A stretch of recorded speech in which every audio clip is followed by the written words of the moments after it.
Siz bilasiz, hamma ikkinchi xotini bor yoki jazmanlari bor erkaklarni ssenariysi bitta. Xotinim kasal. Dokumental emas, shariy olib qo'ya qolay deydi. Gunoh qilmay, zino bo'lib qolmasin deydi. O'zini oilasida, otasida xiyonatni ko'rgan, o'sha narsani ko'rgan erkaklar ham buni norma deb biladi. Xatti-harakatlarida o'zgarish his qildim. Boshqacha ko'zi o'ynab qoldi, boshqacha xuddiki. Chunki ayol buni his qiladi-da. Doim qo'rquvda, vahima bor, telefon bloklangan 3 marta, yonida quchoqlab uxlaydi, uyg'onganda telefonim qani? Uyg'ondi. Bugun qaysi xotin bilan yotishim kerak degan fikr o'ylashgan. Bor shunday ayollar bilib turib ham indamaydi. Bolalari uchun, oilasi uchun ketadigan hech qayeri yo'q, shuning uchun ham chidab yashayveradi. Yo, bu yaxshi, bu biladi xotinim borligini. Men aytganman, hech qachon xotinim bilan ajrashmayman. Men aytganman, xotinimni yaxshi ko'raman yoki birinchi oilamni hech qachon tashlamayman, bolalarim zo'r deb aytganman. Qiz qidirib yuribman, qiz bola. Mayli ajrashgan bo'lsin. Yoshirog'i 50 yoshmi, 40 yoshmi shu ayolni xo'jayinimga olib bermoqchiman. Mana shunaqa insonlarda har bitta shaharda xotinlari bo'ladi. Yosh qizlar ikkinchi turmushga roziman deb e'lon qilib, Instagramda, Telegramda o'zini kriteriyalarni yozib chiqaradigan bo'lishdi va yigitlar orasida, uylanmagan yigitlar orasida juvon qizni olish, juvon qizni yaxshi ko'rib, u bilan turmush qurishni xohlagan yigitlar ham ko'payib ketdi. Parizoda charchadim. Meni erim har kun xohlaydi. Eri 53 yoshmi, shunaqa edilar-da. Men charchadim dedilar. Siz bilasiz, hamma ikkinchi xotini bor yoki jazmanlari bor erkaklarni ssenariysi bitta. Xotinim kasal. Ikkinchi xotinga aytadigan gapida. Da, hammasi ishonasizmi, aytaman, как будто вот chip fleshgacha shunday qo'yilgan. Hammasi shunaqa deydi. Chunki ular bir-biriga o'tirishlarda bir-biriga agitatsiya qiladi. Og'am, maza qilasan, og'am, boshqacha bo'ladi, charchab yurmaysan, energiyang zo'r bo'ladi, ko'zlaring chaqchab turadi, maza qilib yurasan deydi-da. Keyin nima deb aytaman ikkinchi xotinimga desangda, nima shunaqa deysan deb qo'ya qolishadi. Siz eshitgansiz demak shunaqa. Shunaqa deydi o'zi. Shuncha aytaman, ular darajada bo'lib tom bo'lib onkologiya bo'lsa, xotini o'zi rozi bo'lib, uylanib qoling. Qiynalyapsiz, necha kundan bo'lmayapti, anvarsa necha yildan beri desa, unda u ham bo'pti, o'zi rozi bo'ldi deb oladi-da. Lekin o'zi zo'r, faqat 2-3 ta bolasi bor, keyin ham u zerikda qarasa bermayapti, uxlab qo'yapti bola bilan desa-da, keyin cho'taman, zerikonman dedi. Borgandan ko'ra dokumental emas, shariy olib qo'ya qolay deydi. Gunoh qilmay, zino bo'lib qolmasin deydi. Da, хорошо. Nima deb o'ylaysiz sizlar? Bilaman. To'g'rimi bu? Ну и что? Bularning fikri juda muhim, erkaklar. Nima bu to'g'rimi, yo'qmi? Ну и что? Assalomu alaykum aziz kuzatuvchilar. Bugun Toshkent dasturining navbatdagi ko'rsatuvi va bugun mavzu juda noodatiy mavzu. Bugun bu bo'lishi mumkin erkak kishini majburiyatimi, erkak kishini qanaqadir zino qilmasligi uchunmi yoki qandaydir trend sifatidami erkaklar orasida bo'layotgan yoki ruhiy qandaydir erkak kishida jismoniy qoniqa olmasligi haqidagi ruhiy o'zgarishlarmi yoki er-xotin munosabati buzilishi hisobigami ikkinchi ayolni ikkinchi turmushni qilish haqidagi mavzu. Umuman bu narsa trendmi yoki qandaydir jismoniy yoki ruhiy o'zgarishmi degan mavzu ostida bugun suhbatni o'tkazamiz va bugungi har doimgi suhbatdoshim va hamdoimgi hamrohim psixolog seksolog Parizoda Qo'rahmedova. Xush kelibsiz. Assalomu alaykum Akbar shoh. Xo'p, umuman bu mavzu ikkinchi turmushni, ikkinchi ayolni olish erkak kishi uchun qanchalik muhim va erkak kishi bu narsani amalga oshirish uchun kimdir sababchi bo'ladimi yoki ayoli sababchi bo'ladimi yoki bu narsani turtki bo'lishiga bolalar sababchimi yoki jinsiy hayotni keragidan ortiq ko'p bo'layotganligimi yoki aksincha kamligi hisobigami bu narsani faqatgina erkaklar bilan ko'proq gaplashilganda yoki ayol er-xotin bilan para-bilan gaplashilganda ularni ikkinchi turmush qilishiga sabab bo'lgan fikrni nima sabab bo'lganligi, o'zidagi sog'lig'ini yetishmasligimi yoki o'zidagi munosabatni yaxshi bo'lmayotganligi, er-xotin gaplashishi, kommunikatsiyasi yo'qligimi yoki farzandni bo'lmayotganligimi yoki mablag'ni juda ham ko'payganligi, ya'ni puldor erkak kishi bir ikkita turmush qo'yishni o'ylayotganligimi sabab bo'lishi mumkin. Balki o'zini krugi, erkaklarni o'zini krugi, ya'ni o'rtoqlari orasida ikkinchi turmush qilgan insonlarni ko'payayotganligi unga turtki bo'layotgan bo'lishi ham mumkin. Shu narsa haqida bugun gaplashamiz, Farzada Ahmedova. Juda aktual mavzu, juda ham dolzarb mavzu, og'riqli shu bilan birga. Chunki haqiqatan ham biz siz bilan shunday oilalar bilan ishlaymiz ekan, bizlarni oldimizga keladigan insonlar albatta o'zini hayotidagi eng nozik va eng og'riqli sirlarini gapirishadi. Va mana shunaqa sirlardan biri bu qo'shxotinlik, ya'ni ikkinchi xotin borligi, jazmanlik ham xiyonat. Umuman olganda ildizida doim xiyonat turadi aslida bu narsani. Nega erkaklar shunday qiladi? Nima uchun, nima ularga turtki bo'ladiki, hayotida aynan bitta ayol bilan emas, bir nechta ayol bilan yurishni boshlaydi. Agar biz biologik tomonda oladigan bo'lsak, agar psixologik, biologik tomonda oladigan bo'lsak, albatta siz o'ylaymanki meni gapimga qo'shilasiz. Biologik tomondan ham biz doim erkaklarni poligam deymiz, ya'ni erkak uchun bitta ayolni sevib ham bir nechta ayol bilan bo'lish, bir paytni o'zida bir nechta ayol bilan bo'lish bu oddiy holat. Buni ya'ni qayerdadir qoniqmaslik deyishimiz mumkin, qayerdadir har xil sabablar bo'lishi mumkin. Aytaylik, biologik tomondan oladigan bo'lsak, jinsiy konstitutsiyasi o'ta baland bo'lgan erkaklar, ayoli esa jinsiy konstitutsiyasi past bo'lgani uchun va ularda o'zaro sovuqchilik, o'zaro kelishmovchilik konstitutsiya tomonidan bo'ladigan bo'lsa, albatta bunday erkaklar o'ziga o'sha tashqarida boshqa ayolni, uni qoniqtiradigan ayolni qidiradi. Bu afsuski achchiq haqiqat, lekin bu tabiiy holat. Psixologik tomondan agar oladigan bo'lsak agar, albatta bu yerda sevgi muhabbat yo'qligi, umuman olganda munosabatdan charchashi yoki aytaylik, siz aytganingdek ko'p holatlarda erkaklar o'zini o'rtoqlariga qarab, erkaklarda endi raqobatchilik doim borda. Erkak ovchi jangchi deb aytamiz, o'zaro ong ostida raqobatchilik doim ustun turadi va ya'ni o'rtog'imda bormi, men undan qayerim kam degan joyda ham kam bo'lmaslik uchun ham, bu esa trend bugungi kunda, hozirgi kunda buni eshitamiz, ko'ramiz. Shunga berilib ham o'zi bilmasdan mana shu tomonga yurib ketadi. Lekin shuni ham aytib o'tish kerakki, biz bu mavzuni bugun albatta ochamiz. Erkak mana bitta ayoli bo'lib turib bir nechta xotini bo'lsa, aytaylik ikkitami yoki uchta xotin bo'ladigan bo'lsa, bir kun kelib baribir charchaydi. Chunki bizlarning psixikamiz shunaqa shakllanganki, fokus bitta insonga beriladi. Ko'p erkaklar o'zi shu narsaga xuddiki kletka deb aytamiz, shunaqa qobiqqa solib qo'yadi, o'zi charchab qoladi. Men bunaqalarni juda ko'p ko'raman. Ya'ni ikkita o't orasida bo'lish bu oson emas. Ya'ni bu yerda agar ota-ona munosabatini oladigan bo'lsak, turmush o'rtog'i bilan, bu yoqda ikkinchi ayoli bilan, chunki har bitta ayol uni hayotidagi erkak bitta bo'lishni istaydi. Men tajribamda qancha mana ikkinchi xotinlar ko'nib, bilib turib, oilasi borligini bilib turib ham ikkinchi turmush qurganidan keyin bora-bora baribir ham o'sha erkakdan nimani talab qilishni boshlaydi? Ko'proq e'tiborni, rashk qilishni boshlaydi. O'sha bo'lmasa vaholanki o'sha bilgan, o'sha birinchi ayoliga rashk qilishni boshlaydi. Mana bu nizolar shunaqangi psixologik kuchli depressiyalarga olib keladi erkaklarda. O'zlar aynan mana shunaqa paytda meni oldimga kelishadi. Nima qilib qo'ydim, nima ham kerak edi, charchadim, bu ayollarga yana nima kerak deganda, boshida uni ildizida nima turadi? Nafs albatta-da. Umuman xiyonatda ham xuddi shu nafs, ya'ni erkaklarning irodasini zaifligi, erkaklarni o'zini boshqara olmasligi va oqlashida. Albatta boshqara olmagandan keyin o'zini, nafsini albatta o'zini oqlaydi. Xotinim kasal deydi, majbur bo'ldim deydi, mehr ola olmadim deydi va hokazolar. Biz endi hammamiz samimiy bo'lishimiz kerak, haqiqatni aytishimiz kerak. Ba'zan bor shunaqa paytlar, bu oqlanadi demayman, lekin faktorlari juda kuchli. Ikkinchi oilani tuzish faktorlari.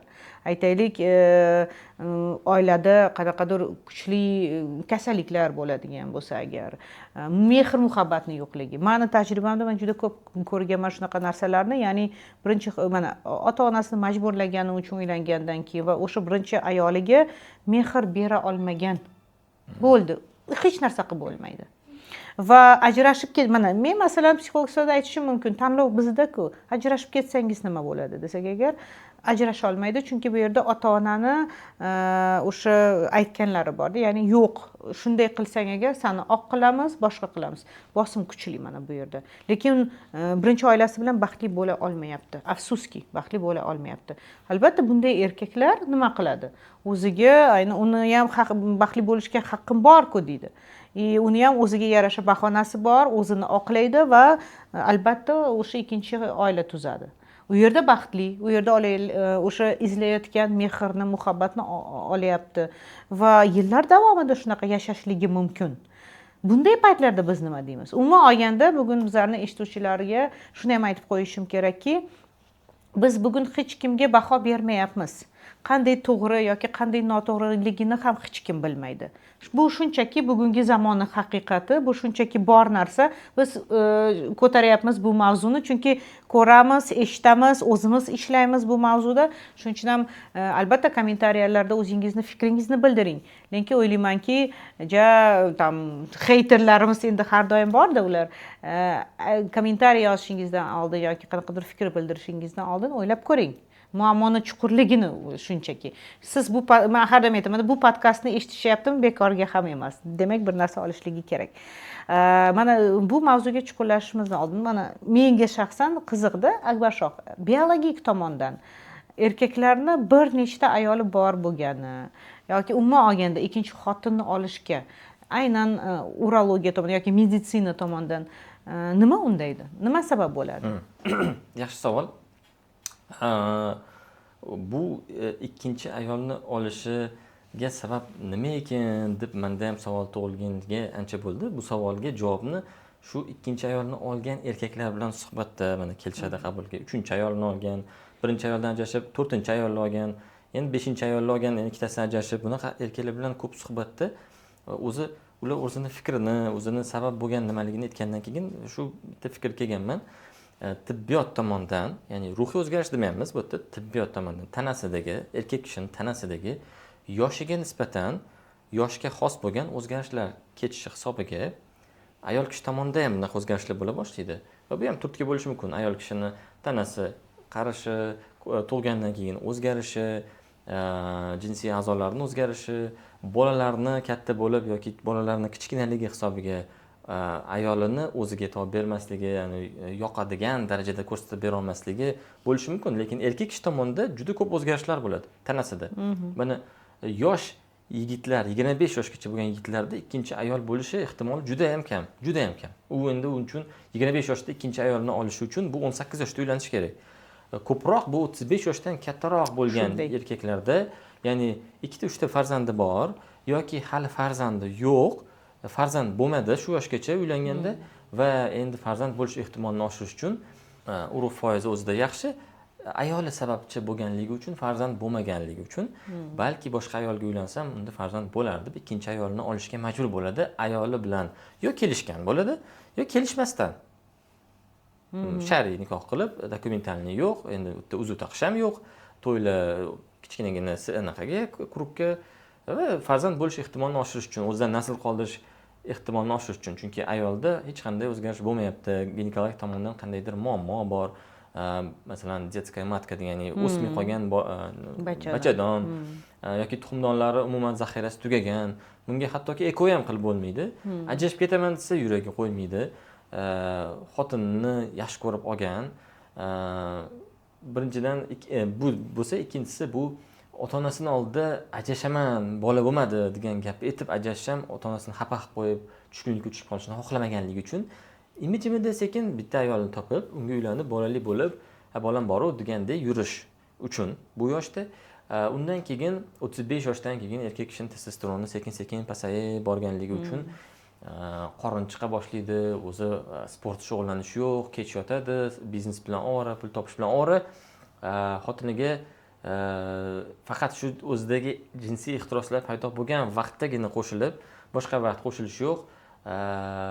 Ayoli ham bunga bo'lgan ehtirosi kam, chunki o'ziga qaramagan erkak kishi ayol kishiga yoqmaydi. Masalan, qorni chiqqan, jirni masalan va ehtiroslari yo'q, uni qo'zg'atadigan ayol kishini erkak kishida ham bu ehtiroslar yo'q, chunki semirgan, testosteroni past, jinsiy olatni kuchi ham past, bir marta bo'ladi, bir haftada bir marta va qorin chiqqani uchun jinsiy olat ham kichkina ko'rinib, o'zida ham qo'rquv paydo bo'ladi. Xohlamaydi mama ayolga menda bunaqa muammolar bo'lyapti, ki to'g'rilik shuni deyishga, hech qaysi erkak kishi ayol bilan menda tez bo'shamoqman, kuchi pastroq, negadir kichkinadek ko'rinyapti, menga balki katta qilishim kerakdir, qanaqadir ertalabki ereksiyalarim yo'qolib qoldi degan gapni aytmaydi. Aksincha yengilroq yo'lni qidiradi. Bitta varianti bu shu ikkinchi ayolni topish yaxshiroq varianti va unga shar'iy uylanib u bilan jinsiy aloqa qilish. Lekin unda ham muammo bo'lib qolsa, yana shunaqa uyalib qolishi aniq jinsiy tomondan, chunki hali ham o'sha o'zidagi o'zgarishlar saqlanib qolgan tanasida, lekin osonroq yo'lini topdi, что просто partner o'zgartirib ko'raychi dedi. O'zgartirib ko'rdi, lekin o'zidagi jinsiy muammo hali ham saqlanib turibdi. O'zgarib qolmaydi. Aksincha agar androlog, urologga borib, endokrinologga borib, vaznni to'g'irlab, sportni boshlab, zararli odatlar, sigaret chekishlarni yo'qotib, vaqtliroq yotishni to'g'irlasa, balki uylanish ham kerak bo'lmasdir. Shu ayolni o'zi bunga yopishardi va aloqa yaxshi bo'lardi.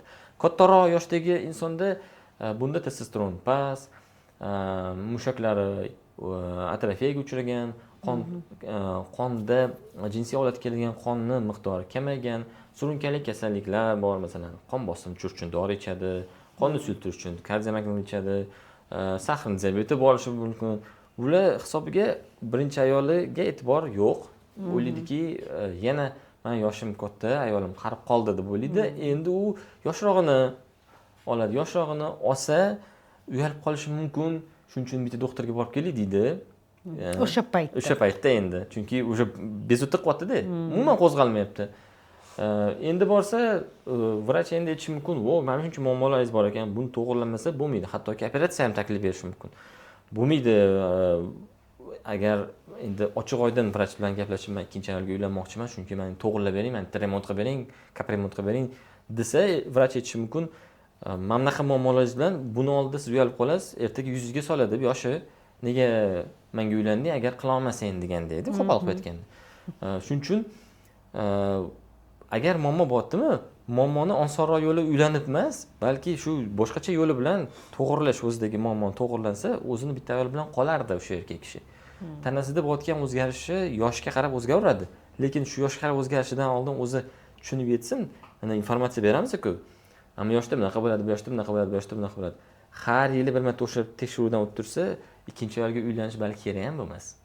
Birinchi ayolning o'zidan balki bolali bo'lib qolar shu yilchadan keyin. Qo'shilaman bu gapga. Bilasiz bu nima haqida? Ildizda yana o'sha aytgan gapimiz. Nafs haqida ham gap ketadi-da, chunki har bitta erkak o'zini "Men zo'r erkakman" degan narsani isbotlagisi keladi va sizni aytganlaringizga qo'shimcha qilmoqchiman. Agar siz meditsina tomonidan aytayotgan bo'lsangiz agar, men psixologiya tomonidan aytmoqchiman. Haqiqatan ham har 10 yillikda bizlar yosh davrini inqiroziga uchraymiz. Agar biz 35 yoshdan keyin oladigan bo'lsak, bu davr aynan o'rta yosh krizisiga, ya'ni o'rta yosh inqiroziga kelib taqaladi. Munosabatlarda ham, ya'ni oilada ham inqirozlar bor deb bir necha marta aytib o'tganmiz, boshqa podkastlarimizni ham eshiting. Va mana shu inqirozlar bora-bora oiladagi sovuqchilikka olib keladi haqiqatan ham. Jinsiy aloqa oddiylashgan. Kommunikatsiya yo'q, bir-biri bilan suhbat faqat bolalar haqida, bolalarni o'qitish, uy-joy, mana shular.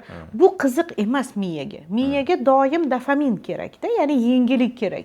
Yengillik bizlarni nimaga? Harakatga undaydi. Dopamin bizni o'sha harakatimizni gormoni hisoblanadi. Dopamin ishlab bergandan keyin tabiiy holatga endorfinlar, serotoninlar, ya'ni baxtli bo'lish, xursand bo'lish gormonlari ishlab chiqariladi. Ular yo'q ekan, ya'ni oddiy suhbat, dopamin ishlamayapti, zerikarli suhbat, bir-biriga chappa bo'lib yotadi. O'sha jinsiy aloqa ham juda mexanik bo'lib qoladi-da. Ya'ni siz aytganingizdek ehtiros yo'q u yerda. Tabiiy holatga o'sha paytda erkak kishi nima qiladi? Xotinim zerikarli bo'lib qoldi. Boshqasi bilan qilsam agar boshqacha deydi. Ha, chunki u boshqachasi yangi obyekt. u boshqasi ham bir kun emas bir kun eskiradi. Eskiradi va o'sha paytda birinchi mana endi munosabatlari zo'r bo'layotgan paytda shu holatni ongi eslab qoladi, unisi bilan zo'r deydi. Vaholanki xuddi shunaqa. Men bunaqa paytlarda aytaman-da, o'zingizni turmush o'rtog'ingiz bilan, ya'ni o'zingizni ayolingiz bilan birinchi o'sha to'y kunlaringizni eslang, love storyingizni eslang deyman. Xuddi shunaqa bo'lganmi? Ha, xuddi shunaqa bo'lgan. Ko'ryapsizmi? Ya'ni buni isboti ong uchun dopamin kerak. Ko'p holatlarda o'zini ayoli bilan munosabati yangilashga emas, balkim u yerda osonroq-ku. Unisi bilan qilsam boshqacha deydi va albatta u yerda bo'lgandan keyin ong dopamin orqali nima qiladi? Ishida ham o'zgarishlar boshqacha bo'lib ketadi, energiyasi ko'payadi. Chunki u yerda hozir u ovchi jangchi konfetni buketnik period deb aytamiz-ku. O'sha paytda-da, ovlash paytida energiya ham ko'payadi.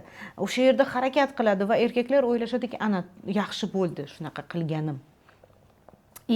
Bu o'sha munosabatlardagi aytganimdek inqirozlarning sababi. Lekin har bitta inqirozning yechimi bor. Lekin yechimini xuddi urologga bormaslikni ham tanlaganidek, yechimini ham topishga, yechimini mana o'sha muammoni ustida ishlashga ham harakat qilishmaydi. Bora bu o'sha ikkinchi xotinlik ming aytaylik mana shar'iy tomondan nikoh deb aytamiz. U bo'lsa ham boshqa bo'lsa ham baribir ham bir kun emas bir kun bu sir oshkor bo'ladi va oilaga bilasizmi juda katta travmalarni olib keladi. Eng achinarlisi bunday travmalar bolalarga ta'sir qilishni boshlaydi. Bolalar ham ko'radi, bolalar shunaqa muhitda o'sadi. Ko'p holatlarda ikkinchi xotinlikni modeli, ya'ni mana o'zini oilasida otasida xiyonatni ko'rgan, o'sha narsani ko'rgan erkaklar ham buni norma deb biladi. Eng achinarlisi shu. Shunday ekan, mana shu inqirozlar asosida va erkakni o'sha 40 yoshga yaqinlashib testosteroni kamaydi deyapsiz, o'ziga o'zi yoqmaydi va lekin buni tan olish uni psixikasi uchun juda qiyin. Tan olish, mana menda muammo bo'lyapti degan narsani. Nima deydi? Xotinimda muammo. U menga yaxshi bermayapti. Xotinim qarayapti, yaxshi bermaydi, e'tibor bermaydi va hokazo juda ko'p bahonalari boshlanadi va mana shu bahonalardan albatta o'zini oqlaydi. Xotinim qaridi. Endi menga yoshrog'i kerak. Endi menga yaxshirog'i kerak. Menga u mehr beradi. Tabiiy holatki u ayol ham ovlash paytida unga ham erkak kerak. O'sha paytda u o'sha erkakka u ham ayol uchun ham yangi obyekt. O'zini zo'r tomonlama ko'rsatadi, maksimalni e'tibor, maksimal chiroyli ovqatlar va hokazolar. Lekin u yerda ham bora xuddi shu ssenariy bo'lib qoladi. O'sha. Tushunyapsizmi? Shunday ekan, men har doim aytaman, bunaqa paytlarda inson o'ziga, erkaklar o'ziga savol berishi kerak. Ya'ni men shu narsani xohlayapmanmi? Meni ehtiyojlarim nimadan kelib chiqyapti? Yana bir bor aytaman, bu to'g'rimi, noto'g'rimi biz aytmayapmiz. Ya'ni shunchaki bu muammo mana shunday, bu muammoning yechimi bor. Qaysi paytlarda yechim yo'q. Haqiqatan ham ayoli kasal bo'lsa, mana tuzalmas kasal bo'lsa, bu onkologiya deymizmi, boshqada invalidность deymizmi? Haqiqatan ham mana bu yerda aniq ruhiy tomondan bu insonga xiyonat qilish og'riqli, bu inson yaqin-da, shuncha birga bo'lishgan, lekin haqiqat shundaki, boshqa endi bundan buyog'iga o'zini turmushdagi vazifalarini bajara olmayapti. Bu ham majburiyat, vazifa, majburiyat ayol tomonidan. O'sha paytda mayli deymizda, ya'ni buni bahonasi bor. Lekin men munosabatlarda bitta narsani tarafdoriman-da. Mana bizning shariatimizda ruxsat berilgan 4 ta ayolga uylanish. U yerda ham lekin shunaqa chiroyli tushuntirilgan, chiroyli ko'rsatilganki, aldovsiz, ya'ni yolg'on bo'lmasligi kerak. Chunki inson avvalambor o'zini aldar ekan, o'ylaydiki, men hammani aldadim deydi. O'zini hech qachon aldolmaydi-ku. Agar shu tomonlama, mana ko'plar hozir shar'iy tomonda bizga mumkin deydi, lekin u yerdagi berilgan hamma majburiyatlarni ham bajarishyaptimi yoki yo'qmi? Bora bu aynan odamni o'zida ham bilasizmi, ichki nizoga olib keladi. Bunda erkaklarda ko'p holatlarda ishi yurishmay qoladi, o'ziga bo'lgan samootsinkasi tushib ketadi, chunki ichida biladi bu narsani. Qayerdadir noto'g'ri qilayotganini biladi. Men o'zini oqlasa, nikohimiz bor desa, hammasi to'g'ri qilinyapti desa, lekin qanday to'g'ri? Bu ayolini ruxsatini olish, ayoli bilan kelishuv asosida sabab borki, mana o'sha aytgandek jinsiy konstitutsiyalar to'g'ri kelmasa, ayol tomonidan kasallik bo'lsa, bepushtlik bo'lsa aytaylikda, har xil vaziyatlar bor. Lekin o'shani ham kelishuv asosida qilinsa, oiladagi garmoniya ham balkim buzilmas. Bilasizmi, men tajribamda juda ko'p shunaqa oilalarni ko'rganman. Ayollar, mana birinchi xotin, ikkinchi, uchinchi xotinlar bir-birini taniydi. O'zbekistonda bunday oilalar bor. Bor. Ha, to'pa-tuzuk Bitta joyda yashashadi, bitta joyda yashashadi yoki qo'shni bo'lib yashashadi. Ularni bolalari o'zaro juda ham mana aka-ukadek o'syapti-da. Chunki men har doim bitta shuni ham aytaman, mana ikkinchi xotiningizdan oilangizda farzandlaringiz bormi? Ko'p holatlarda u farzandlar elga ko'rsatilmaydi. Ular ham xuddiki o'g'riga o'xshab katta bo'lishadi-da. Eng achchiq haqiqat shu. Ayol ham u yerda o'zini bekitib yuradi, erkak ham hamma yoqdan hamma narsani bekitib yuradi. Tasavvur qiling, u psixikaga qanchalik bosim. Bora-bora bunday narsalar psixosomatikaga olib keladi. Bu trevojное состояние deymiz, ya'ni xavotirli hissiyotlari, har xil surunkali kasalliklar boshlanadi. Chunki yutish kerak hamma narsani. Ko'p erkaklar buni o'sha stressni ovqat orqali, o'sha spirtli ichimliklar orqali, chakish orqali bu xavotirni bosmoqchi bo'lishadi. Ya'ni uni asoratlari har xil bo'lishi mumkin. Shunday ekan, bu bolalarni oladigan bo'lsak, bu bolalarchi haqqi yo'qmi? Qoni, genida bor o'sha erkakni, men aytaylik, o'sha familiyasini olib yurish. Lekin bu bolalar ertaga jamiyatda o'zini ishongan inson sifatida his qila olmaydi. Shuning uchun ham qaysi vaziyat bo'lsin, ikkinchi xotinlik bo'lsin ham mas'uliyatli bo'lsin deb aytaman-da. Mas'uliyatni olgan holda hammasi ochiq, oydin, boricha bo'ladigan bo'lsa, chunki mas'uliyat bu ertaga u oilada tug'iladigan farzandlarning oldidagi mas'uliyat. Men u bolaga ertaga nima deyman degandek-da. Agar shu tomonlama bo'lsa, nega yo'q deymizda. Mana oldimga kelgan erkaklar bilan biz men ham ko'p suhbat olib boraman. Nima bo'lyapti sabab deganda bahonalar ko'p-da. Men har doim aytaman, eng muhimi men uchun, mana psixolog sifatida aytadigan bo'lsak agar, ichki inqirozlarsiz bo'ladigan bo'lsa, bizga emas bu to'g'rimi yo'qmi deb aytishda. Lekin oilaga ta'siri bo'ladigan bo'lsa, salbiy ta'siri bo'ladigan bo'lsa, oilada bu ajrimlarga olib keladigan bo'lsa, unda nega kerak? Nima uchun qilinyapti? O'shanda erkak kishi o'ziga savol berish kerak. Ha, haqiqatan ham men buni nima uchun qilyapman? Haqiqatan ham bu meni nafsimmi? Ertaga men qilayotgan xiyonatimga men javobgar bo'la olamanmi? Ertaga u oilada tug'ilgan bolalarning oldida men mas'uliyatni ola olamanmi yoki yo'qmi? Chunki ko'p holatlarda ikkinchi xotinni olib bo'lgandan keyin birinchi ayoliga kerakli mehrni bera olmaydi, vaqt ajrata olmaydi. Chunki aytganimdek, psixikani fokusi faqat bitta narsaga berilishi mumkin. Boshida kuch bo'lishi mumkin, energiya bo'lishi mumkin, bir xil olib borayotgandek bo'ladi. Lekin men qancha oldimga kelgan xiyonatga uchragan ayollarni gapi bitta bo'ladi. Erimni o'sha anaqalarida, xatti-harakatlarida o'zgarish his qildim. Boshqacha ko'zi o'ynab qoldi, boshqacha xuddiki. Chunki ayol buni his qiladi-da. Erkak majbur-da. Bu yoqqa ham mehr berish kerak, u yerga ham mehr berish kerak. Men hozir hali fiziologiya tomonidan bu spermatozoidlarning ishlab chiqarilishi qanchalik ulguradi, ulgurmasligini ham hali aytmayapman-da. Chunki tanani ham o'ziga yarasha resursi bor, psixikani ham o'ziga yarasha resurslari bor-da. Ya'ni charchaydi inson. Ikkita insonga rasfokusirovka deganda, yana bu yerda ishlashi kerak, pul topishi kerak. Tasavvur qiling, shuncha rasfokus bo'lgandan keyin u odam charchaydi, bora-bora yurak kasalliklari boshlanadi. O'ylaymanki, sizga ham bunaqa murojaatlar bilan kelishadi. Kelishadi. Qarang, bunaqa vaziyat juda ko'p bo'ladi. Uylangan, ikkita uchta farzandi bor, keyingi ayolga bekitib uylandi. Keyin undan bitta farzandi bor, keyin undan zerikib bir necha yildan keyin yana uchinchisiga uylandi. 3 ta ayolli endi. Ma'lum vaqtdan keyin kelyapti, ikkinchi ayolni anaqasini talog'ini berib yuborgan, talog' deyiladi, talog'ini berib yuborgan. Nimaga desangiz, boshqa inson bilan gaplashayotganini, suhbatini ko'rib qolgan, ya'ni xiyonat ustida endi ushlab olgandek bo'lgan va u menga xiyonat qildi, uni talog'ini berib yuborgan. U bola yetim qoldi, xotin dokumentalniy xotin emas, shar'iy faqat bola bilan qolib ketdi. Endi uni hozir shikoyati 4-ayolga uylanishim xohlayapman. Ya'ni dokumentalniy emas, uni shar'iy 4-ayol bo'ladi. Bunga uylanishim uchun o'zimda hozir qo'rquv bor.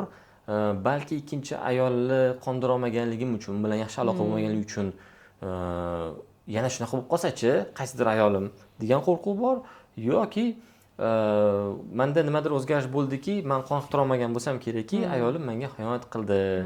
Shunga men uylanishimni xohlayman o'zim deydi, lekin o'zimda qo'rquv bor deydi. Mana bunaqa vaziyatda biz iskuchat qilib beramiz, jinsiy muammolar, tanasida o'zgarishlar bormi? No, qolganini psixologga jo'natishga majbur bo'lamiz. Teskari vaziyat bor. Ota-onasi majburan uylantirib qo'yishgan. Yaxshi ko'rmaydi. Endi ba'zi bir holatlarda bu qarindoshini qizi, xolasini qizi yonida katta bo'lgan birga yaxshi ko'rmaydi, bu bilan birga postelda yotishni ham xohlamaydi. Chista fiziologически qo'shiladi, lekin mehr, yurak orqali sevish degan narsa, emotsiyalar yo'q. Bunaqa kontaktlar, kommunikatsiya yo'q-da er-xotin o'rtasida. Ayoli постоянно erini shu boshini qotiradi. Siz meni yaxshi ko'rmaysiz, men bilan aloqa qilmaysiz, men shu bitta bola bog'lab turadi bizani, shu ikkita bola meni yaxshi ko'rmaysiz, sevmaysiz, u yerga bormaymiz degan boshini qotiradi va bu narsadan qutulish uchun bu erkak ikkinchisiga uylanib qolgan. Shunda ikkinchisiga uylanib qolgan va bosh og'rig'idan qutulgan. O'sha aloqa yo'q u bilan, qarindoshi sevmay uylangan, yaxshi ko'rmay uylangandan keyin aloqa ham qilish xohlamaydi. Mana ikkinchisi uylangandan keyin hammasi yaxshi, turmush aloqa ham yaxshi, lekin bir-biriga o'sha ikkita xotini borligini, ya'ni men uylandim deyish etmagan, doim qo'rquvda, vahima bor, telefon bloklangan 3 marta, yonida quchoqlab uxlaydi, uyg'onganda telefonim qani, qayerdasiz deb so'rasa birinchi ayoli ish bilan yuribman, yo kech keladi yoki kelmaydi, mana shunaqa. Bunaqa vahima bilan erkak kishida psixoz bo'lib qoladi, bu kasal bo'lib qoladi, bu fikr xayoli shunda. Men o'ylaymanki, ikkinchi, uchinchi ayolga uylanish uchun yoki 4 ayol bo'lishi uchun erkak kishi neftinoy magnat bo'lishi kerak-da, shayx bo'lishi kerak. Uyg'ondi, bugun qaysi xotin bilan yotishim kerak degan fikr o'ylash kerak. Bu uyg'ondi, anga boshim kerak, buni qilishim kerak, pul topishim kerak, qarz bo'lishim degan narsa bo'lmasligi kerak deb o'ylayman. Lekin hozirgilar o'zi zo'rg'a yuribdi. Shunaqa. Zo'rg'a bir oylikdan oylikgacha o'laydi, yana ikkinchi xotinni olganiga hayron qolaman. Bu o'zini qiynash, kasal qilish, ertaga vohiro yurak xurujidan o'lib ketishga olib keladi deb o'ylayman. Shunday, o'sha deb mas'uliyatsizlik. Ya'ni mana shunaqa paytda biz nafs deymizda. Unda nafsini qondirdi, lekin bunda anaqani xarajat qilib kelmagan oilaviy, uyda narsa yo'q, xolodilnik bo'sh, bu yoqda bor, lekin aloqa yo'q. Uyda janjal, muvozanat yo'q, janjal, ha. Вот. Men bunaqa narsalarni juda ko'p eshitaman. Ya'ni o'shanaqa paytda, ya'ni nafsiga berilgan, o'sha aytganimdek qachonlardir ehtiyoji paydo bo'ldi, yo'q emas. Xo'p, ehtiyoji bor, o'sha borib qilib bo'lgandan keyin asoratlaridan o'zlari qiynalib qolishadi erkaklarni. Chunki ayollarda ham mana qarangda, ayollar his qiladi erkakni xiyonat qilayotganini, boshqa ayol borligini bilishadi. Buni qanday bilishadi tushuntirib bo'lmaydi. Ayolga bu narsa berilgan. Chunki emotsional holatda ayol juda intuitsiyasi kuchli bo'ladi. Erkakni hatto bitta ko'zidan ham bilsa bo'ladi. Erkaklar o'ylashadiki, aldash oson.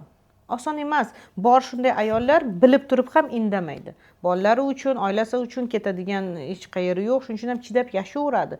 Lekin u ayolning ham qalbida qancha dardi borligini bilishmaydi hattoki erkaklar. Men har doim aytganimdek, bitta narsani tarafdoriman, hamma narsa ochiq bo'lishi kerak. Har bitta inson Akbarshoh baxtli bo'lishga haqli. Har bitta inson. Sevgi yo'qmi, ajrashib boshqasiga uylanish. Bizni tanqid qilishligi mumkin bu haqda-da. Albatta men hamma ham shunday yashasin demayman. Bor shunday ayollar sevgi bo'lmasdan ham yashab turib, bir-biriga mana g'amxo'rlik qilib ham, o'rganib turib ham keyin muhabbatlari tug'ilib, juda mustahkam oilaga aylanishgan. Lekin bu yerda shu darajada kuchli iroda, shu darajada sabr, shu darajada motivatsiya bo'lishi kerakki, bo'ldi, bu mana Allohim menga shu insonni berdimi, endi men harakat qilishim kerak deydi. Lekin men uchraydigan insonlar, chunki meni oldimga baxtli odam kelmaydi. Men qanchasi bilan ishlagan bo'lsam, bunday insonlar harakat ham qilib ko'rgan, lekin qo'lidan kelmaydi. Yo'q. Qilib bo'lmaydi, bo'ldi. O'sha qarindoshimi yoki birinchi xotinimi qachonlardir onasi uylantirgan o'zi uchun-da. Bu ham bilasizmi, oilaning bir katta fojiasi aslida. bitta ayolni ham baxtsiz qildi, ya'ni u ayol bilmasdan, u ayolda ham ayb yo'qda aslida. Uni sevmaganlari, u eri uchun chiroyli yoki sevimli bo'la olmayotgani u aybdor emas. Lekin mana shu unga yomon munosabat yoki unga xiyonat qilayotgan erkak bilan ham baxtli bo'la olmayapti-da. Shuning uchun ham aytaman, balkim har safar shunaqa vaziyatlar kelganda men har doim aytaman, balkim gaplashib ko'rarsiz, qo'rqmaslik kerak. Chunki ko'p holatlarda ayollar ko'proq bilasizmi nimadan qiynalishadi? Yolg'ondan. Ko'p holatlarda aytishadiki, kelib aytgani yaxshiroq deydi-da. Men o'zi bilib yashayman ham bo'ladi. Ha, balki meni yaxshi ko'rmasligi mumkin, boshqa, ha, farzandlarimiz bor, ha, farzandlarim uchun yaxshi ota, boquvchi, hammasi yaxshi. Lekin agar u inson men bilan baxtli bo'la olmayotgan bo'lsa, kelib menga aytsin deydi. Lekin yolg'on bo'lgan paytda munosabati ham baribir boshqacha, sovuq. Mehr yo'q, quchoqlamaydi, boshqa qilmaydi. Hech faqat ro'zg'orini qiladi, bo'ldi. U ayol kutib yashaydi, kutuvlarni ichida azob chekadi-da. Undan ko'ra kelib mana shunaqa vaziyat deydi. Yetuk munosabatlar ham aslida shu haqida. Yetuk munosabat kelib ochiq-oydin aytish. Ko'p holatlarda erkaklar qo'rqoqlik qiladi. Aslida erkaklar qo'rqoq. Aytmaydi-da. Shuning uchun ham aytaman, nafs bilan haqiqiy ehtiyojni farqi bor-da. Yo'q joydan ehtiyojim bor deb o'ylashadi, o'zini oqlashda.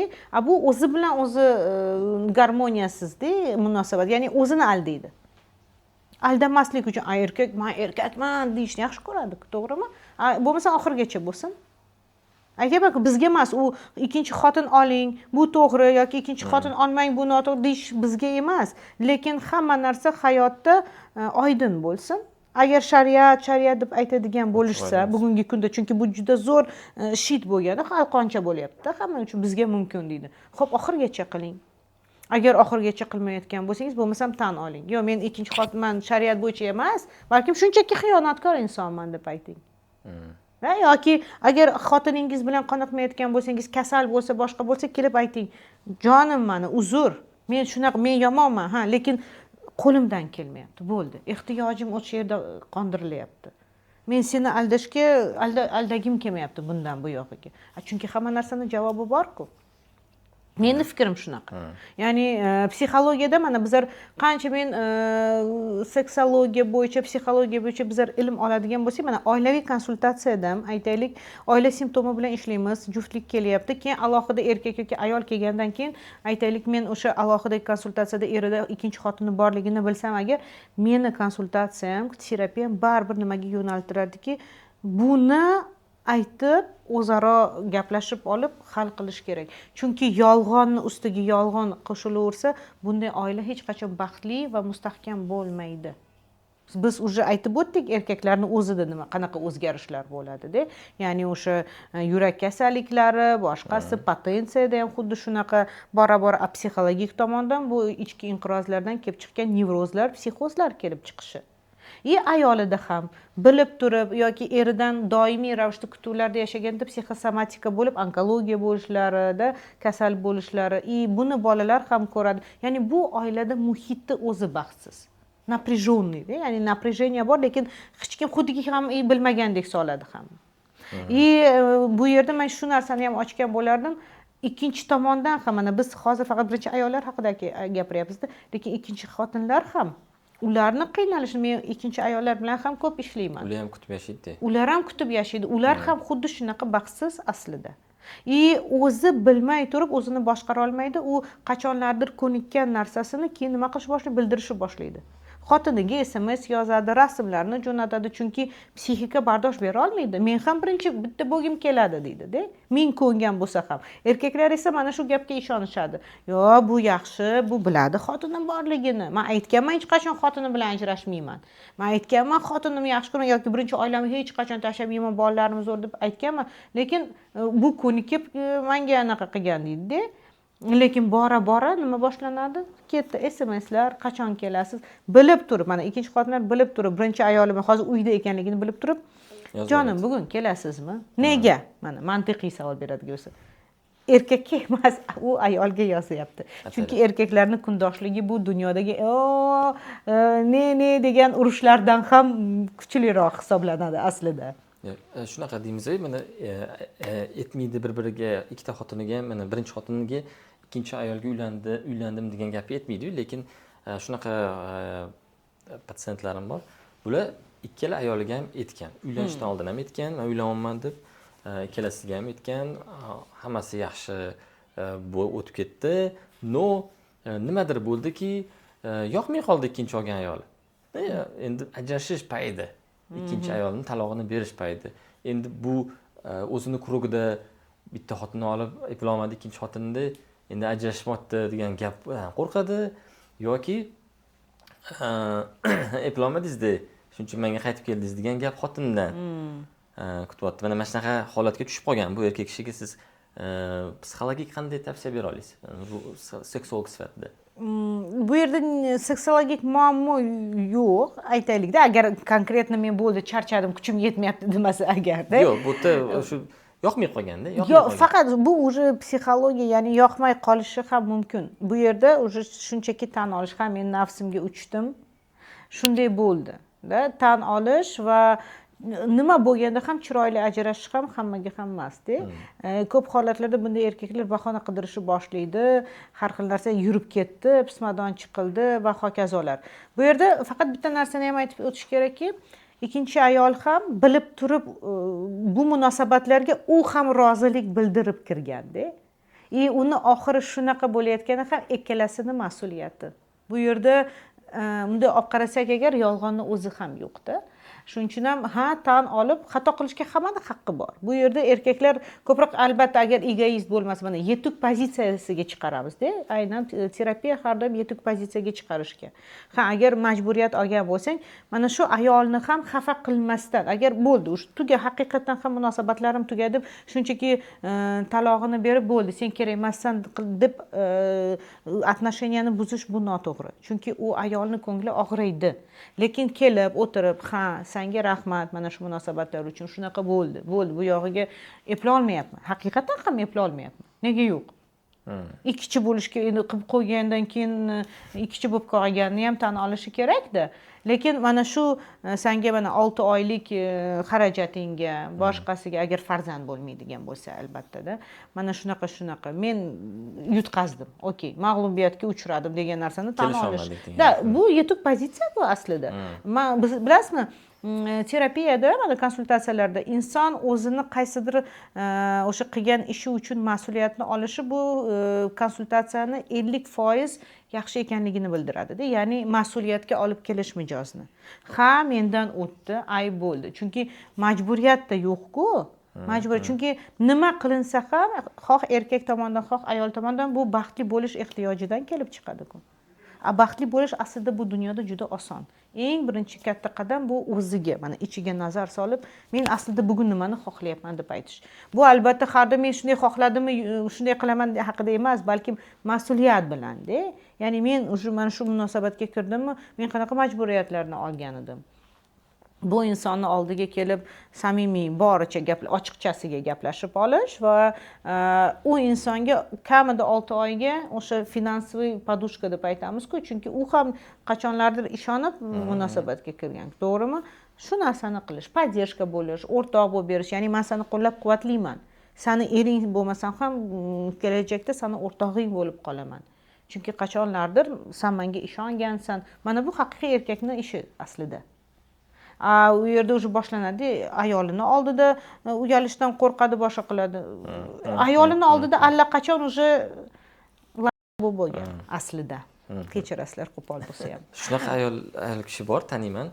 3 ta farzandlari bor. Endi yoshlari 60 ga yetib qolgan. Surunkali kasalliklari bor, qandli diabet yoki yurak xuruji bo'lgan, stent qo'yilgan.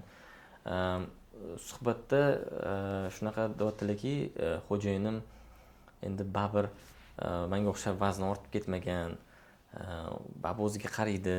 Men bular bilan aloqa qilmayman. Mana bir necha yil bo'ldi aloqa qilmayman. Lekin men bir yaxshilik qilmoqchiman ularga. Men qiz qidirib yuribman, qiz bola. Mayli ajrashgan bo'lsin. Yoshrog'i 50 yoshmi, 40 yoshmi, shu ayolni xo'jayinimga olib bermoqchiman. Nimaga desam, shu xo'jayinim armonda o'tib ketmasin, mandan keyin kasal bo'lib qolib, xotinim o'lib qoldi, yolg'iz qolib ketdim deb o'lib qolmasin deb men unga xotimni bermoqchiman deb men borib gaplashaman. Men senga shuncha summa beraman, sen erimga uylanasan, erga tegasan degan. Mana bunaqa ayollar ham bor. Bor. Akbarshoq bu tanlov-ku. Bu tanlovda mana bu yetuk pozitsiya. Inson shu darajada yetukki, Shunchalik mehribonki eriga. ham mehribon, ham adekvat. Tushunib turibdi. Bilasizmi, o'zi 50 yoshdan keyin mana bu jinsiy aloqa, mana bizlarning reproduktiv sistemamiz ham nima uchun 35 yoshda avjiga chiqadi? Keyin pasayishni boshlaydi. Testosteron ham, ayollarda ham progesteron, o'sha estradionlar hammasi tushishni boshlaydi. Chunki fakticheski biz nimaga turmush quramiz? Nasl qoldirish uchun. Bizlarning reproduktiv sistemamiz. Mana shu reproduktiv sistema bizga erkak ayol birga bo'lishi, qo'shilishini ehtiyojini beradi. Va payti kelib 45 yoshdan keyin insonlar u to'xtaydi. Mana bu qattiq xohish ham, agar biz jinsiy konstitutsiyani o'ta balandligini inobatga olmaydigan bo'lsak, 45 plusdan keyin munosabatda ko'proq bilasizmi nima, yetuklik keladi. Yetuk muhabbat deb aytamiz. Mana shu yetuklikda bir-birini qo'llab-quvvatlash, emotsional bog'lanish, imo ishoralar, bir-biriga yaxshi munosabatda bo'lish, mehrlar orqali sevgi bo'ladi. Shunday. Shunaqa paytda agar ayol bo'lib turibdi, mana unda bo'ldi. Klimaks davri keldi. Klimaksdan keyin haqiqatan ham jinsiy xohish yo'q. Bu ayol uchun jinsiy aloqa azob. U erini yaxshi ko'radi, hurmat qiladi, hammasi zo'r, ularning nevaralari bor, hammasi 50-55 yoshdan keyin o'sha hammasi yaxshi ularda. Jamiyatda ham chiroyli oila. Lekin erini mana shunaqa fiziologik jinsiy aloqa qilish ehtiyoji borligini tushunib turib, lekin o'zida bu ehtiyoj yo'qligini tushunib turib, o'zini erkagiga o'zi taklif qiladi. Menda ham bor bunaqa mijozlarim. Men bir marta bitta mijozim kelib, ular 48 yoshda edilar shekilli. O'sha paytda Parizoda charchadim. Meni erim har kun xohlaydi. Eri 53 yoshmi, shunaqa edilar-da. Men charchadim dedilar-da. Har bizda bitta narsada bizda janjaldir. Hamma narsa bor bizda. Pul bor, nevara bolalar уже ham uyli joyli. Hayotdan maza qilamiz, lekin janjal bizda bitta narsadan chiqadi. Turmush o'rtog'im faqat har kuni mendan shu narsani talab qiladi. Ya'ni jinsiy aloqa bo'lishini. Xohlamay bezib ketganman, nafratlanaman. Bitta mana shu uchun ham erimdan nafratlanaman. Uylaning desam ham yo'q, men faqat seni yaxshi ko'raman deb aytadi. Shunaqasi ham bo'ladi. Tushunyapsiz? Ya'ni munosabatda nima uchun aytyapsiz? Ochiq bo'ling bir-biringiz bilan. Agar ayol o'zi tushunib turib, menga boshqa kerak emas, menga fiziologist mana jinsiy aloqa uchun erkak kerak emas. Bor, bolalarimni otasi, meni turmush o'rtog'im, suhbatdoshim. Bu ayol ham shu darajada yetukki, o'zini jamiyati bor, ayollar bilan sayohat qiladi, hammasi yaxshi ularda. Faqat eri bilan bu erkakka o'sha jinsiy, o'sha seksual obyektga ham qaramaydi-da. Chunki mana ajrashgan insonlar ham o'rtoq sifatida qolishadi-ku. Siz bilasizmi, qancha oilalar bor, ajrashib turib bitta territoriyada yashashadi. Har birini o'zini hayoti bor. Yo'q, bitta kvartirada. Bitta kvartirada, mana bu ham xuddi shunaqa ahvolda. Aslida ular xotin sifatida zaks bor bo'lgani bilan erkakni boshqa ayoli borligini, chunki uning jinsiy ehtiyojlari borligini tushunib turadi ayol. Mana bu yetuk munosabatlar. Chunki aytganimizdek, tashqaridagi munosabatlarda har doim ehtiyojlar ham bor-da, faktorlari ham bor. Nafs sifatida o'ziga yarasha faktorlari bor, lekin jiddiy faktorlar ham bor. Jinsiy konstitutsiyani har xilligi, psixikani har xilligi, ehtiroslarni yo'qligi, yaxshi ko'rmaydi, yaxshi ko'radi va hokazolar, aytganimizdek bepushtliklar ham. Mana qalbi bu ayolni hurmat qiladi, yaxshi ko'radi, lekin bu ayol tug'a olmaydi. Erkakda esa ehtiyoj bor. Bunday ko'p holatlarda bunday ayollar tushunib turadi. Unga og'ir, unga bu og'ir botadi, lekin haqiqat shu. Bola asrab olaylik desa yo'q deydi, boshqa shunaqa paytlarda ayollar o'zi ruxsat beradi. Lekin orasida ularning munosabatida yolg'on yo'q. Ikkinchi xotinlikda umuman mana shu uchinchi shaxs, hayotda uchinchi shaxs borligini eng katta undov sifatida katta qizil lampochka bo'lib yonadigan muammo bu yolg'on. Mana shu. Eng katta muammo ham shunda. Aytyapmiz-ku, bizga emas-ku bu to'g'ri qilding yoki noto'g'ri qilding deyish. Bu tanlov-ku aslida. Lekin inson o'zi bilan samimiy bo'ladigan bo'lsa, men ikkita ayolni olishga tayyorman, chunki men eplayman deb o'tirib, byudjetini, fiziologik resurslarini, psixologik resurslarini inobatga olgan holda qiladigan bo'lsa, nega yo'q? Kim unga yo ruxsat berishi kerak, yo yo'q deyish kerak, masalanda. Lekin ko'p holatlarda emotsiyalariga berilib, nafsiga berilib yoki kimnidir oldida o'zini isbotlash uchun senchi bo'lib zo'r bo'ladi. Zo'r bo'ladi. Men zo'rman. Keyin kuyib qoladi. Shunday. Lekin men qancha erkaklar bilan, по крайней мере, mana aytaylik 10 tadan 8 ta erkak charchadim degan gapni aytadi. Ikkita xotin, bir nechta xotini bo'lganda charchadim bu hayotdan degan aytish. Shunday erkaklar ham borki, bilmadim qanday ular buni eplashadi. Boshqa davlatda, misol uchun Amerikada ayoli bor, Turkiyada, O'zbekistonda bunday erkaklarning psixologiyasi qanday? Bulardan o'zi so'rasam, eplamiz deb qo'yadi. Qanaqa bular eplashi mumkin? Bularda qandaydir ruhiy o'zgarish bo'ladimi? Ruhiy o'zgarish haqida, ruhiy o'zgarish yo'q aslida.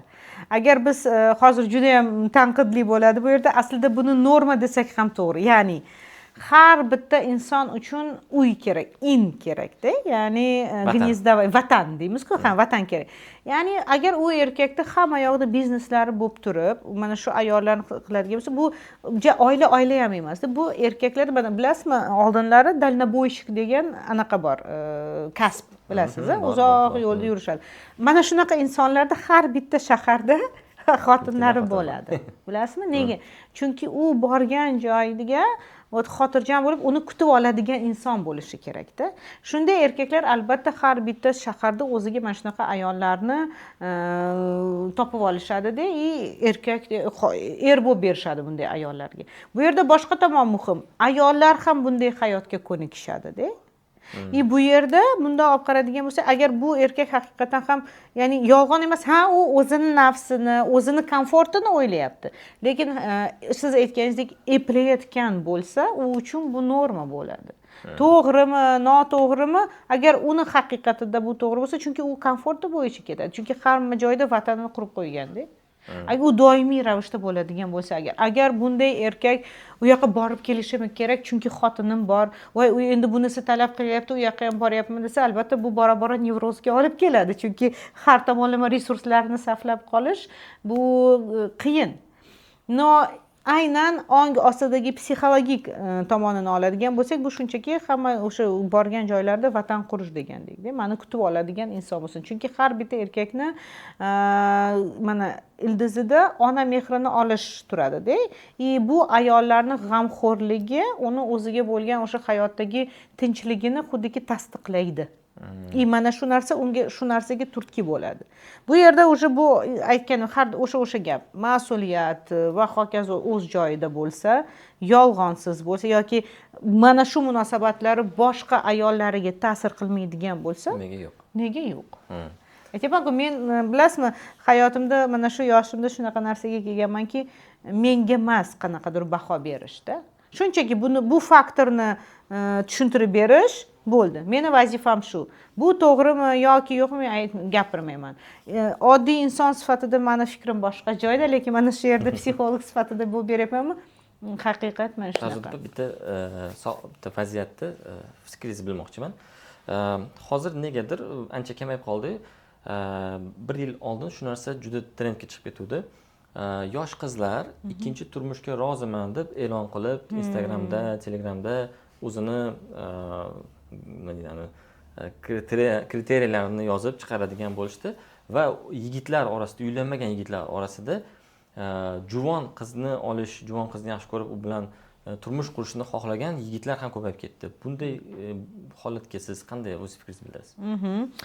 Bilasizmi, mana bunaqa holatlar doim pattern deb aytamiz, shulardan kelib chiqadi. Ya'ni menga ham shunday qizlar juda ko'p keldi haqiqatan ham. Ya'ni bilasizmi, bittasini gapini eshitganda, nega unaqa, nega sen o'zingni shu narsaga loyiq deb bilyapsan deganda, bu oson dedi. Nima qilaman men? Kirini yuvgunimcha, unga boshqa qilgunimcha mazza emasmi? Men unga ikkinchi xotin bo'lib beraman, menga mashina olib beradi, uy joy qilib beradi, bo'ldi. Qaynona bo'lmasa, boshqa bo'lmasa, chunki mana shunaqa tendensiya bo'lib qoldiki, qizlar oila bu qiyin, bu qaynona, bu xizmat qilish va hokazolar qilish kerakligini o'rniga oson yashash ham bo'ladi-ku degan narsaga ko'nishni boshladi. Sipirish kerak emas, ovqat tayyorlash kerak emas, Ha, tayyor zakaz. bir tarafdan o'sha qadriyatlarni saqlab qolish niyatida qaynanang bo'ladi, xizmat qilishing kerak, u bu qilishing kerak deyishdida, qizlar mana bu 21-asrda juda ambitsiozni bo'lib ketishdi-ku. Men karyera qilaman, feminizm kuchayib qoldi-da qaysidir paytda. Mana shunaqa tendensiyada ularga oson yo'li bu ikkinchi xotin bo'lib berish deb o'ylashdi.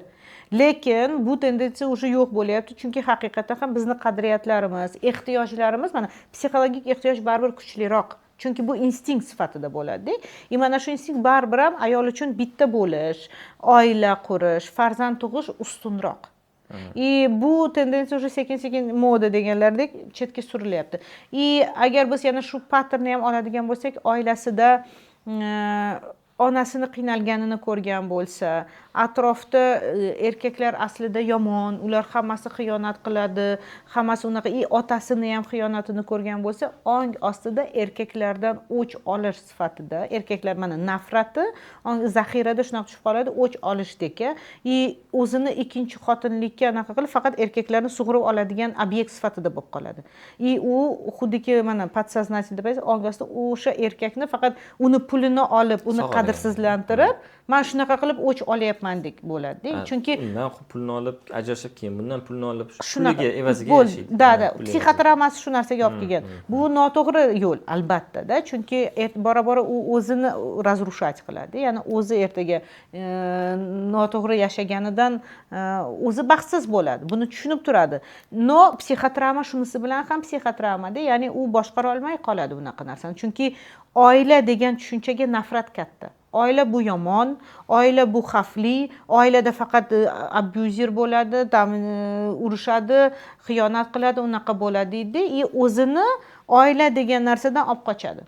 Yigitlarni esa juvon ayolni tanlashi bu aslida ichidagi bo'lgan qo'rquvlari-da. Ya'ni agar bunday yigit qachonlardir rad etilgan bo'lsa, masalan aytaylik, maktab davrida kimnidir yaxshi ko'rgan, lekin o'sha yaxshi ko'rgan qizi uni rad etgan, ustidan kulgan, bully qilgan bo'lsa agar, shunda ularda shunaqa programma tuziladiki, oson yo'lini, mana hamma narsaga ko'nib ketadigan, uni ovlash kerak emas-da. Chunki har bitta erkak mana uylanaman degan paytda konfetni, buketni period ham aslida nima haqida ovlash kerak, sovg'a berish kerak, e'tiborini, mehrini qozonish kerak-ku.